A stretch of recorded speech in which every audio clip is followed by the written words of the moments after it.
Tariff biryani tax. एक समय की बात है, मगध राज्य में राजा विक्रम सिंह का शासन चलता है।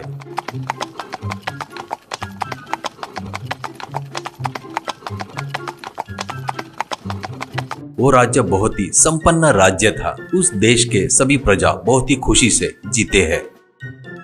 उस देश के बाजू में नालंदा बोलकर एक देश था। उसका राजा प्रचंड सेना था। पर वो देश राज्य थोड़ा गरीब देश। वो देश वाले हर छोटी चीज के लिए मगध देश पर आधारित रहते हैं। हर रोज चावल, नमक, दाल जैसे सभी बैलगाड़ी पर या नाव पर नालंदा देश में जाता था। मगध देश में लड्डू बोलकर एक लड़का रहता है। उसको अपने घोड़े पर अपने देश के कई प्रांत में घूमते हुए कई प्रकार के खाने के वस्तुओं का स्वाद देखना बहुत पसंद था।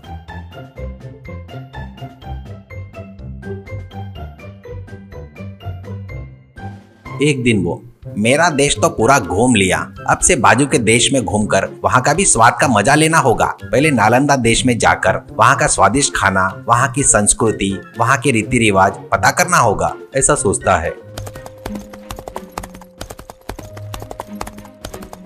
ऐसे वो घोड़े पर देश की सरहद के पास आता है। वहाँ पर बॉर्डर पर इधर साइड नालंदा के देश के सैनिक, उधर साइड मगध देश के सैनिक दिखते हैं। वो लोग सभी को अच्छे से चेक करके भेज रहे थे। नालंदा देश में जाने वाले सभी कपड़े पहनकर थे, तो मगध देश से आने वाले कुछ लोग चड्डी पर रहते हैं। लड्डू उनको रोककर, तुम किस देश के हो, ऐसे चड्डी पर आ रहे हो, ऐसा क्यों करके पूछता है। तो वो, हम मगध देश के ही है, और तुम क्या नालंदा देश जा रहे हो क्या? और एक जन, अरे जा रे जा तू जा, जाने के बाद पता चलेगा हमको चड्डी क्यों पहनना पड़ा, चलो रे चलो, कहकर चले गए। लड्डू को कुछ भी समझ में नहीं आकर सिर खुजाता है।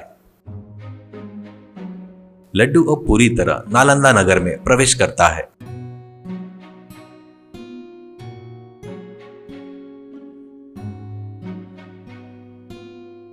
वहाँ एक दुकान में उसको एक गुड़िया बहुत पसंद आती है। तभी एक व्यक्ति उसी गुड़िया की तरफ उंगली दिखाते हुए पूछता है, यह गुड़िया कितने की है? तो दुकानदार, 100 सोने के सिक्के की है, ऐसा कहता है। वो, अरे बाप रे, 100 सोने के सिक्के क्या, रहने दे भाई, करके चला जाता है। लड्डू भी वही गुड़िया को देखते हुए वही गुड़िया दो कहता है। दुकान वाला, तुम किस देश के हो भाई? ऐसा कहता है। लड्डू, हमारा मगध साम्राज्य है, ऐसा कहता है गर्व से। तो दुकानदार, हाँ क्या, तो गुड़िया 200 सोने के सिक्के की है, ऐसा कहता है। तो लड्डू, ये क्या बोल रहे हो, अभी तो उसको 100 सोने के सिक्के की बोले ना, और मुझे 200 बता रहे हो, पागल बनाकर लूटना चाहते हो क्या, करके पूछता है। तो वो, अरे वो धोखा वोखा कुछ नहीं, वो हमारे देश का है, पर तू हमारे देश का नहीं है, इसलिए ऐसा है, ऐसा कहता है। लड्डू, ये क्या, ये अजीब लोग हैं, ठीक है कोई बात नहीं, करके 200 सोने के सिक्के देकर गुड़िया लेता है।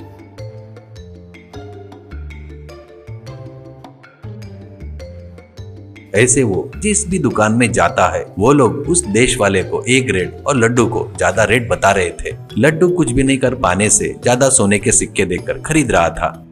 दोपहर होते तक उसके पास के सारे सिक्के खत्म होने के कगार पर थे। तब लड्डू, अरे बाप रे, अगर मैं यहाँ अभी और कुछ देर तक रुका तो मेरे पूरे सिक्के खत्म हो जाएंगे, भूख लगी है, कुछ खाना चाहिए, ऐसा बोलकर एक ढाबे पर आता है। वहां पर देखे तो एक जगह पर चिकन बिरयानी 100 सोने के सिक्के लिखा था। वो खाना लेने वाले से, ए भाई, एक चिकन बिरयानी लेकर आ, ऐसा कहता है।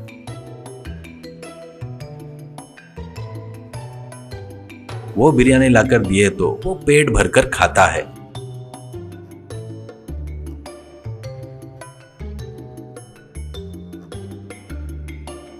बाद में पैसे देने के लिए टेबल के पास आता है। वो अपने पास देखता है तो बराबर 100 सोने के सिक्के उसके पास होते हैं। तो वो, आहा, ऐसा बोलकर वो पैसे की पोटली टेबल पर रखकर, देख लो बराबर 100 सिक्के हैं, ऐसा कहता है। तब वो ढाबे का मालिक, वो तो ठीक है, पर तुम किस देश के हो, ऐसा कहता है। तो लड्डू, अरे यार, यहाँ पर भी शुरू कर दिए क्या, मेरा मगध साम्राज्य है, ऐसा कहता है। तो वो, ऐसा है क्या, तो 200 सोने के सिक्के ज्यादा दे, ऐसा कहता है। तब लड्डू, ये तो अन्याय है भाई, वहाँ पर बिरयानी 100 सोने के सिक्के करके लिखा है ना, तो मैं क्यों ज्यादा दूं?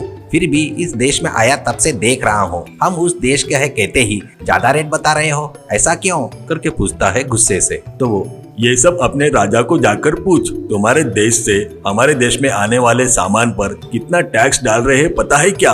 हम झेल नहीं पा रहे हैं, उतना टैक्स डाल रहे हैं तुम्हारे राजा। वो झेलना हमारे लिए कितना मुश्किल हो रहा है तुमको पता है क्या? हमारी तकलीफ तुम्हारे राजा तक पहुंचने को होना, इसलिए तुम्हारे देश से आने वाले को ज्यादा रेट बता रहे हैं करके कहता है। तब लड्डू, अरे बाप रे, ये सब तो मुझे पता नहीं यार, मेरे पास 100 सिक्के ही है, अब मैं क्या करूँ करके पूछता है। वो, कुछ भी नहीं कर सकते, हमारे ढाबे पर आटा गूंद सकते हो, बर्तन भी धो सकते हो, ढाबे की साफ सफाई कर सकते हो। ऐसे 2 दिन तक करने के बाद तुम्हारे कपड़े हमारे पास छोड़कर जा सकते हो, ऐसा कहता है। तब लड्डू, ओ तेरी, तो उस दिन वो लोग मैं यहाँ पर आ रहा हूँ बोले तो हंस रहे थे, इसलिए शायद अब मुझे भी चड्डी पहनना ही पड़ेगा क्या? सोचकर वहाँ 2 दिन तक पूरे काम करके